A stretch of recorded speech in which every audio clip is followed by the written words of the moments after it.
you want to learn how to insert an image in Google Doc, this tutorial is for you. So this is the Google Doc file that I opened, my weekly productivity file, right? So the first thing you want to do is to determine the position in the document that you want to add the image on. Let's say I want to add the image exactly at the bottom of my first productivity plan, the first sentence here. So what I need to do is to come here at the bottom of the sentence and I click enter, right? Then I will come to the menu icon here.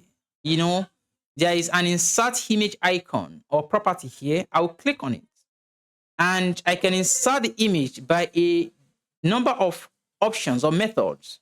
I can create an image using AI. I can upload from a computer. I can search the web. I can upload from Drive, from photo, and I can take a picture.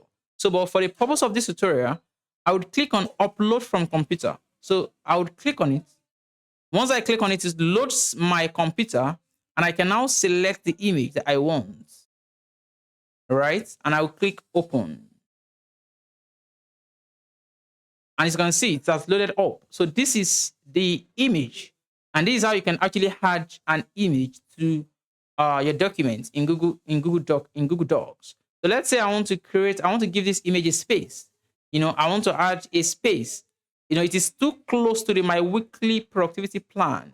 I can click on it, click on the end of the text, and I can click on I can click enter, and it has given it some space, right? So this is how you can actually add an image to your Google document file. If you find this tutorial very helpful, ensure you like, subscribe, and comment. Thank you for watching, and I will see you in the next episode.